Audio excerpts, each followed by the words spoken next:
வணக்கம். இன்னைக்கு நாம நவீன இலங்கையோட அரசியல், சமூகம், ஏன் அதோட அடையாளத்தை மொத்தமா மாத்தி அமைச்ச ஒரு முக்கியமான திருப்புமுனையை பற்றி தான் பார்க்க போறோம். அதுதான் கோல்ப்ரூக் கேமரன் சீர்திருத்தங்கள். அதோட தாக்கம் இன்னைக்கு வரைக்கும் எப்படி இருக்குன்னு நாம கொஞ்சம் ஆழமா பார்க்கலாம். முதல்ல இந்த ஒரு கேள்வியோட ஆரம்பிக்கலாம். நாம இன்னைக்கு பாக்குற இந்த ஒரே தேசம் அப்படிங்கிற இலங்கை எப்படி உருவாச்சு? இதுக்கான பதில் நாம பெருசா பேசாத ஒரு வரலாற்று சம்பவத்துல தான் ஒழிஞ்சிருக்கு.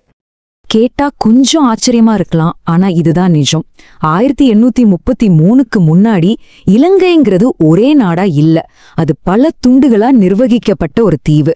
இந்த சீர்திருத்தம் தான் அந்த துண்டுகளை ஒன்னா இணைக்கிறதுக்கான முதல் புள்ளி. அப்போ இந்த பெரிய ஒருங்கிணைப்புக்கு முன்னாடி தீவோட நிர்வாகம் எப்படி இருந்துச்சு, யார் எப்படி ஆட்சி செஞ்சாங்கன்னு முதல்ல பாத்துடலாம்.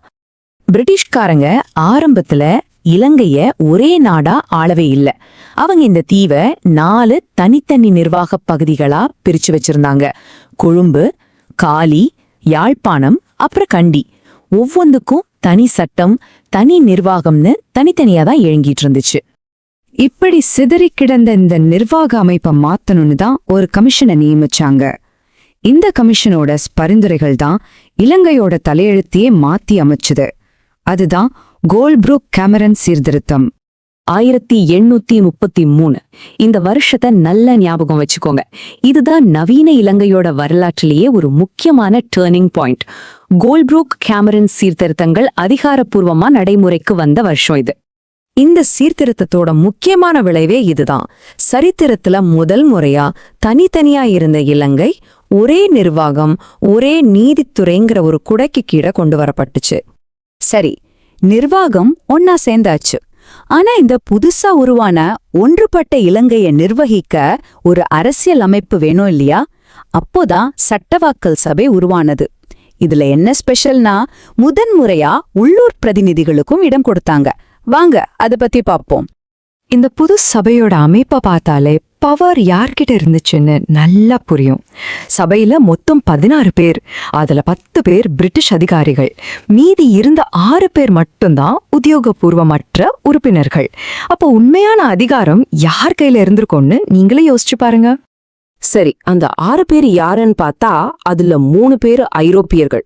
மீதி இருந்த 3 இடங்கள் தான் உள்ளூர் சமூகங்களுக்கு பிரிச்சு கொடுத்தாங்க. ஒரு சிங்களர், ஒரு தமிழர், அப்புறம் ஒரு பரங்கியர். இதுதான் பிற்கால அரசியலுக்கு ஒரு விதையாவே அமைஞ்சது. ஆனா இங்கேதான் ஒரு முக்கியமான கண்டிஷன் இருந்துச்சு. இந்த புது மெம்பர்ஸ் சபையில நடக்கிற விவாதங்கள்ல கலந்துக்கலாம், பேசலாம். ஆனா சட்டங்களை உருவாக்குற அதிகாரம் அவங்களுக்கு கொஞ்சம் கூட கிடையாது. அவங்களோட வேலை வெறும் ஆலோசனை சொல்றது மட்டும்தான். ஆனா கதை இதோட முடியல.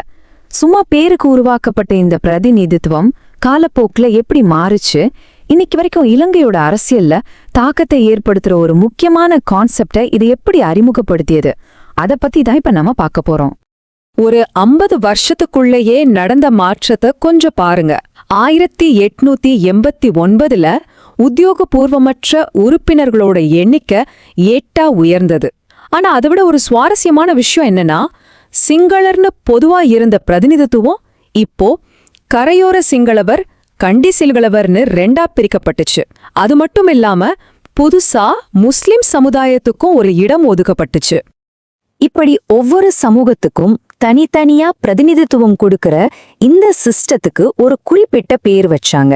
அது என்னவா இருக்கும்னு நினைக்கிறீங்க? அதோட பேர் தான் இனவாரியான பிரதிநிதித்துவ முறை. அதாவது அரசியல் அதிகாரத்தை மக்களோட இன, மத அடிப்படையில பிரிச்சு கொடுக்கிற ஒரு சிஸ்டம். கோல்ப்ரூக் கேமரன் சீர்திருத்தங்கள் அறிமுகப்படுத்தின இந்த முறை பின்னால இலங்கை அரசியலோட ஒரு அசைக்க முடியாத அடித்தளமாவே மாறிப்போச்சு. அப்போ கோல்ப்ரூக் கேமரன் சீர்திருத்தங்கள் ஒரு பக்கம் இலங்கைய ஒன்னா சேர்த்துச்சு. ஆனா அதே நேரத்துல மக்களை இன அடிப்படையில பிரிச்சு பிரதிநிதித்துவம் கொடுக்கிற ஒரு முறையையும் அறிமுகப்படுத்தியது. இது எல்லாரையும் அரவணைச்சு போறதுக்கான ஒரு ஸ்டெப்பா, இல்ல எதிர்காலத்துல வரப்போற பிரிவினைகளுக்கு அப்பவே போட்ட ஒரு ப்ளூ பிரிண்டா? இது நாம எல்லாரும் யோசிக்க வேண்டிய ஒரு முக்கியமான கேள்வி.